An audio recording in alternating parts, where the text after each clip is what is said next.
So good day everyone. So my topic for today is all about the indigenous Philippine philosophy wherein ang kadugtong po niya ay yung topic last week about the Eastern and Western philosophy. So our indigenous philosophies are rooted in community life, emphasizing shared responsibility, cooperation, and compassion. Like ano po ba yung mga lagi nating nakikita kapag yun po yung mga nabanggit. It's all about pakikipagkapwa-tao. For example po natin is shared identity and empathy. Madalas po nating makita po dyan or meron po tayong tinatawag na trademark kapag ikaw ay Filipino, ikaw daw po ay isang hospitable. Kaya nga po maraming mga bansa, banyaga na kapag sila ay nasa Pilipinas, they feel na welcome sila because of that trait.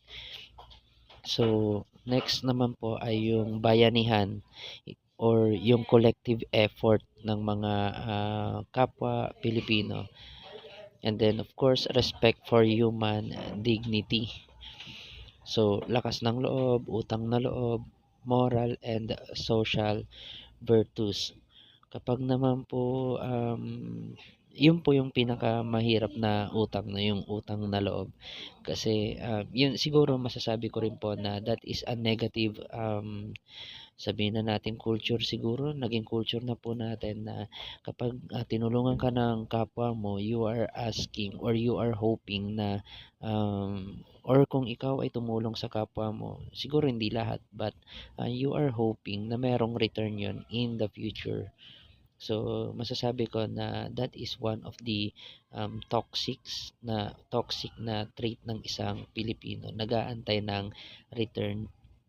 So, hindi naman siguro po lahat, no? So, visual, images of community learning, teamwork, or bayanihan. So, next po, indigenous or integration in the Philippine education. Meron tayong tinatawag na curriculum and learning design na pinatutupad po ng every sector of education. Po. So, curriculum and learning design, values integration po niyan is to, yung lessons often include moral and ethical values. Lalo na po nung dati po, meron tayong tinatawag na GMRC. They are inserting some values, lalo na po sa HRG. Next naman po is yung holistic education, which is focused on intellectual, emotional, social, and spiritual development. So, next naman po ay yung tinatawag po nating context-based learning. Teaching is related to local culture and real-life Filipino experiences. So, paano naman po kaya natin yun i-integrate sa may teaching methods po natin? Siyempre po, collaborative learning. So, it is inspired by bayanihan po, teamwork and cooperation in classroom activities. Yung pong mga bata, we are letting them to have their groups para po makapag-share ng kanilang mga ideas. Next po is yung character education rooted in pakikipagkapwa-tao and kapwa, treating others with empathy and respect. Next naman po is yung storytelling and reflection. Indigenous oral traditions influence how we teach through narratives and life lessons. Okay po, so now we have discussed the main principles of Eastern and indigenous philosophies. Let's see how these ideas are actually applied in our education. Tulad nga po nung binanggit ko po kanina. Sorry po, may plug nose po ako.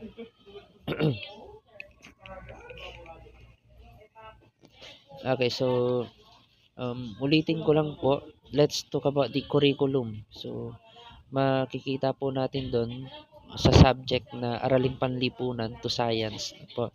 Nag-integrate po tayo. This is our way of practice. ano po, of practicing values integration, which is a reflection of both Eastern and indigenous thought. So hindi lang natin itinuturo yung knowledge.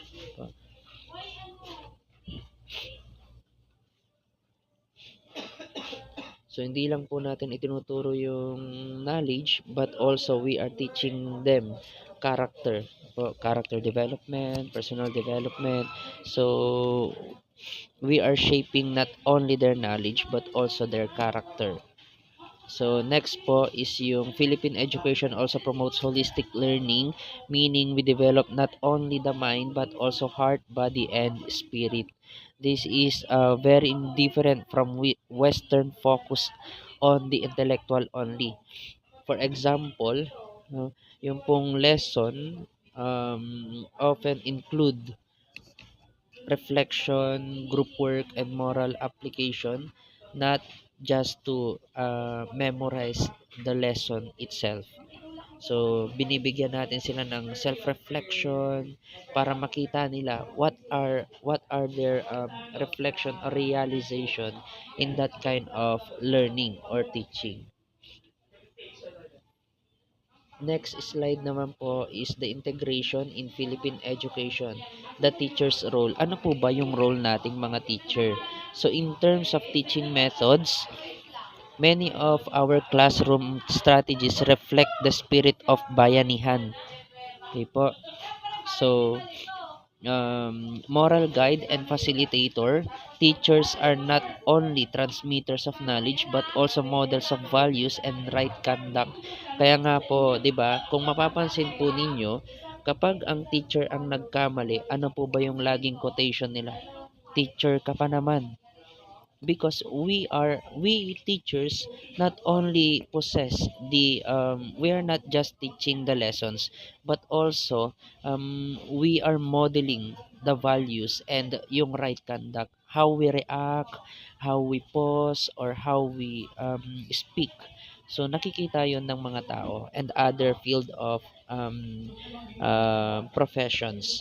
Okay po, so community builder, we are also encouraged, or we encouraging the unity and social awareness within the classroom.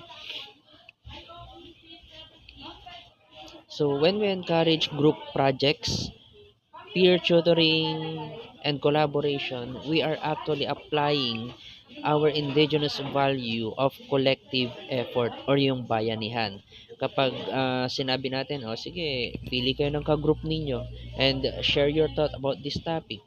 So, in that, napapakita natin yung culture nating mga Pilipino. So, philosophy in practice. So meron po akong dapat dito activity. Meron po tayong instruction dito. Form small group sana kung ito po ay physical or what I mean is face to face. Meron po sana akong prepared activity dito, which is magpo-form ng small group, choose a classroom scenario, and then identify which Eastern and indigenous philosophy applies, and then present a short skit or explanation in just 2 minutes. Kaso, it so happen na we are here online. I am just discussing it via video. So, sana nabigyan ng pagkakataon yung ganito. Pero, yeah. Um, yung mga scenario po dito is, for example, student conflict, promoting cooperation, respecting authority, integrating Filipino values in lesson. Now, since wala tayong pagkakataon para i-perform yung bagay na yon, sana etong mga bagay na to or yung Q&A or takeaways natin sa lesson pong ito, maikli lang po ito since ito po ay karugtong lang po ng Eastern and Western philosophy. So, yung takeaway na lang po natin is sagutin natin to, which philosophy do you relate to the most? And how can we balance Western, Eastern, and of course the indigenous philosophies in education? So, thank you so much po. Once again, this is Sir Alfred de la Vega presenting to you the indigenous philosophy. Thank you po.